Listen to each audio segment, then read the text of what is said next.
रोज एक चैप्टर की समरी लेकर आ रहे होते हैं। कोई एक अच्छी बुक का जो कि आपके अंदर इम्प्रूवमेंट लाए, ऐसी एक बुक के एक चैप्टर की समरी लाते हैं हम हर रोज इस चैनल पर। तो जो कि आपके लिए बहुत ज्यादा नॉलेजेबल हो सकता है अगर आपको अपनी ग्रोथ से थोड़ा भी प्यार है तो आज हमारी बुक का नाम है the subtle art of not to give a fuck, और जिसका चैप्टर है failure is the way forward. यानी कि फेलियर आपको आगे ले जाता है, ना कि आपको पीछे लेके आता है। क्योंकि हमारे स्कूल में हमारे मन में एक अवधारणा बना दी होती है कि अगर हम फेल होंगे तो हम पीछे जाएंगे, ना कि हम आगे जाएंगे। तो इसीलिए आइए चैप्टर आपके थोड़े से माइंड सेट को चेंज करने का थोड़ा सा एक अच्छा तरीका होगा। आपको इस चैप्टर को बहुत ही अच्छे तरीके से सुनना चाहिए, जो कि बहुत ही ज्यादा कुछ इंपॉर्टेंट पार्ट्स हैं जो कि मैं आपके साथ शेयर करने वाला हूँ। तो वीडियो को एंड तक देखते रहिएगा। चलिए वीडियो शुरू करते हैं। जब वो 22 साल के थे तब उनके पास कोई भी जॉब नहीं थी और वो अपने पढ़ाई करने के लिए बाहर आए हुए थे। तो उनके पास 6 मंथ तक का उन्होंने अपने पेरेंट्स से खर्चा ले रखा था, लेकिन उनके पास अब वो पैसे भी खर्च हो चुके थे। अब उनके पास कमरे का किराया देने के लिए भी पैसे नहीं बचे थे। तो अब उनके मन में ये सवाल आ रहा था कि क्या मैं 22-23 साल का बिना जॉब के एक अभी जॉब कर लूं, या फिर मैं क्या पढ़ाई पे ध्यान दूं, कैसे करूं। तो उन्होंने सोचा कि मैं जॉब करूंगा। तो लेकिन उनके लिए कोई जॉब मिल नहीं रही थी। तो उनको कोई जॉब ना मिलने के कारण उन्होंने इंटरनेट पे अपने ब्लॉग्स लिखना शुरू किए, और 1-2 साल में उनके ब्लॉग्स बहुत ही ज्यादा पॉपुलर हो गए। तो और उनकी उस टाइम पे वो ये सोच रहे थे कि क्या मैं अपने आप को ऐसा पसंद करूंगा कि 2 साल बाद कोई भी मेरे पास एक्सपीरियंस ना हो, या फिर 2 साल बाद मेरे पास भले ही मैं फेल हो जाऊं लेकिन मेरे पास एक्सपीरियंस कुछ अच्छे हो।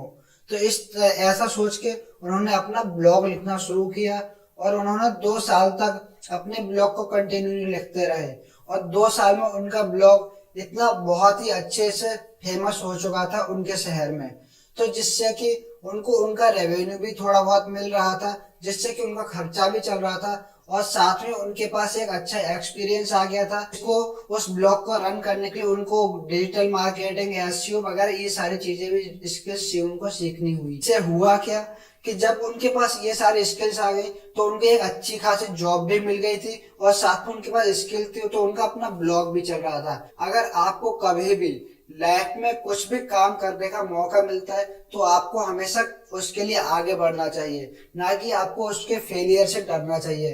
क्योंकि हो सकता है कि आप एक काम को ट्राई करते हो, आपको पता है कि आपको इतनी ज्यादा नॉलेज नहीं है उसके बारे में, तब आपको सीखना चाहिए। आप उसको सीख तो सकते हो ना, सीखने के लिए किसने मना किया है। अगर आप उसको सीखते रहोगे, अच्छे से करते रहोगे, तो आप परफेक्ट ऑटोमेटिकली हो जाओगे।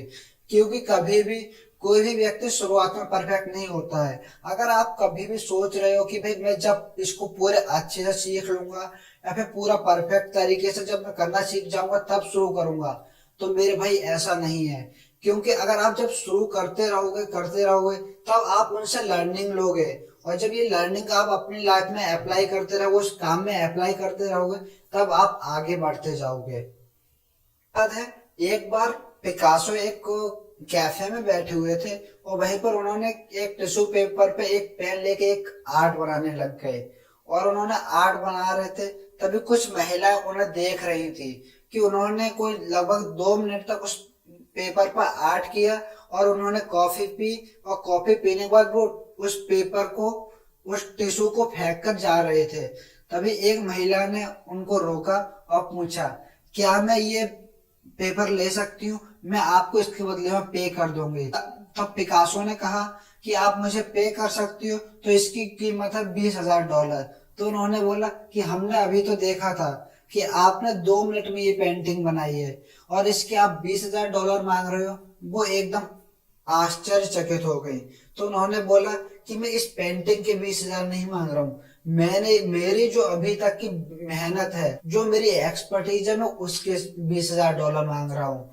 तो ये बात सोचकर, तो दोस्तों यही चीज होती है कि अगर आपकी लाइफ में भी आप किसी भी काम को कंटिन्यूस करते रहते हैं, कंसिस्टेंट बने रहते हैं, तो उस चीज में आपकी वैल्यू बढ़ती जाती है।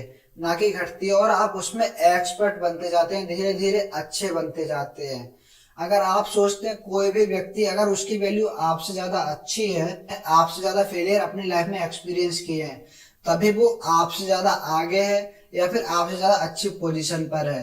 तो इसीलिए अगर आपको लगता है कि आपको भी आगे जाना है तो आपको फेलियर से कभी भी डरना नहीं चाहिए। क्या आपने कभी देखा है कि एक छोटा बच्चा होता है, जब वो खड़ा होने का ट्राई कर रहा होता है तो वो कितनी बार गिरता है? तो क्या उसने कभी सोचा होता है कि हाँ भाई अगर मैं तो ऐसे बार बार गिरता रहूंगा, शायद मेरे मेरे लिए तो शायद खड़ा हो पाना मेरे लिए नहीं है, शायद ये और बच्चों के लिए हो सकता है लेकिन मेरे लिए खड़ा होना पॉसिबल नहीं है। ऐसा इसीलिए होता है क्योंकि वो अगर मान लो कि 50 बार ट्राई करता है और 50 बार ट्राई करने के बाद अगर वो गिर जाता है, तब क्या लाइफ में को वो कभी खड़ा हो पाएगा? शायद नहीं हो पाएगा। अगर वो उसी बात उसके बाद से अपने लिए खड़े होने की प्रैक्टिस करना छोड़ दे। तो दोस्तों यही चीज होती है कि आपको हमेशा हर चीज को लर्निंग करके अपने फेलियर से भी सीख के आपको हमेशा आगे बढ़ते रहना चाहिए, क्योंकि जब आप आगे बढ़ते हैं तो आप अपनी लाइफ में कुछ ना कुछ गेन कर रहे होते हैं, अपने फेलियर से भी सीख रहे होते हैं। If you are unwilling to failure then you are unwilling to succeed. यानी कि अगर आप फेलियर को भी अगर नहीं चाहते अपनी लाइफ में, सोचते कि मैं हर चीज में सक्सेसफुल होता जाऊंगा, सक्सीड होता रहूंगा, तो ऐसा नहीं है। कि अगर आप अपने फेलियर को अवॉइड कर रहे हो तो इसका मतलब आप अपने सक्सेस को भी अवॉइड कर रहे हो, क्योंकि जब आप फेल हो गए तभी आपको आगे सफल हो पाए हुए। फॉर एग्जाम्पल अगर हम समझ लेते हैं कि अगर हमें कहीं पर छत पर जाना है, तो अगर आप सीढ़ी चढ़ोगे ही नहीं तो छत पर कैसे पहुंचोगे? आप सोचते हो कि मैं तो सीधा छत पर पहुंच जाऊं, तो नहीं पहुंच पाओगे। उसके लिए आपको सीढ़ियां चढ़ना पड़ेगा, और जब आप सीढ़ियां चढ़ोगे तो उस समय पे आपके पैरों में दर्द होगा, आपको बहुत सारी तकलीफें आएंगी। तो उसी तरीके से है कि अगर मान लो आप शुरुआत में पहली सीढ़ी चढ़ते हो और आपको लगता है अरे मेरे को इतनी सारी मेहनत करनी पड़ रही है, मैं नहीं चढ़ूंगा, तो वही चीज होती है। आपको समझना होगा कि अगर आपको सच में सक्सेसफुल होना है अपनी लाइफ में, तब आपको कभी भी फेलियर से नहीं डरना चाहिए। अगर आप फेलियर से डर रहे हो तो आप अपनी सक्सेस से भी डर रहे हो। ऑथर बताते हैं pain is the part of process. यानी कि अगर आप ऑथर बता रहे हैं कि अगर आप पेन से डर रहे हो तो यार पेन तो हर चीज का प्रोसेस का पार्ट है। आप क्या लगता है कि आप सो रहे हो तो आपको पेन नहीं होगा? आप सोते रहते हो, आप लेजी हो जाओगे, उसके बाद बीमार हो जाओगे, तब भी पेन होना है। और अगर आप खड़े होकर एक्सरसाइज करोगे तब भी आपको पेन होगा। उसी तरीके से आपको पेन तो एक्सपीरियंस करना ही है। तो फिर क्यों ना किसी एक अच्छी जगह पर हम एक्सपीरियंस करें, जहां से हमें लगता हो कि यहाँ हम कुछ अच्छा कर पाएंगे। तो हमेशा हमें ट्राई करना चाहिए। तब अगर हमें पेन चूज ही करना है तो फिर हम कोई किसी ऐसी जगह पर चूज ना करें जहां से कि जो हमारी लाइफ के लिए बहुत ही ज्यादा फायदेमंद हो, जिससे कि हमारी ग्रोथ हो। तो हमें इसीलिए हम जब हम किसी काम को कर रहे हो तो हमें सोचना चाहिए कि अगर हम ये काम कर रहे हैं तो मेरे को पेन तो इसमें भी मिलना है और इसमें भी मिलना है। बस ये होगा कि एक जगह पर आपको शॉर्ट टर्म के लिए होगा, एक टाइम पे आपको लॉन्ग टर्म के लिए होगा। अगर आप शॉर्ट टर्म में अपना पेन गेन कर लेते हैं तब आपके लिए लॉन्ग टर्म में आपके लिए वो अच्छा रहेगा। उस पेन को आपको तब आपके लिए खुशी मिलेगी। अगर आप शॉर्ट टर्म में पेन को अगर अवॉइड नहीं करते हैं तो वो आपके लिए लॉन्ग टर्म में आपको नुकसान देने वाला है। हाँ, आपने चलो मान लिया कि आपने पेन गेन करना शुरू कर दिया है, लेकिन आपको उसके बाद पेन को सस्टेन करना भी सीखना चाहिए। क्योंकि अगर आप जब पेन हो रहा है, कई बार हम बोर हो जाते हैं कि यार मेरे को क्यों इतनी सारी प्रॉब्लम ले रहा हूँ, बाकी कोई तो नहीं ले रहा है। तो मेरे भाई, क्योंकि देखो अगर आप सस्टेन करोगे तभी आप ग्रो कर पाओगे। क्योंकि अगर आप पेन को सस्टेन नहीं कर रहे हो, आप सोच रहे हो कि मैं 4 दिन एक्सरसाइज करता हूँ फिर उसके बाद सोने लग जाऊंगा, कोई फायदा नहीं है ऐसे।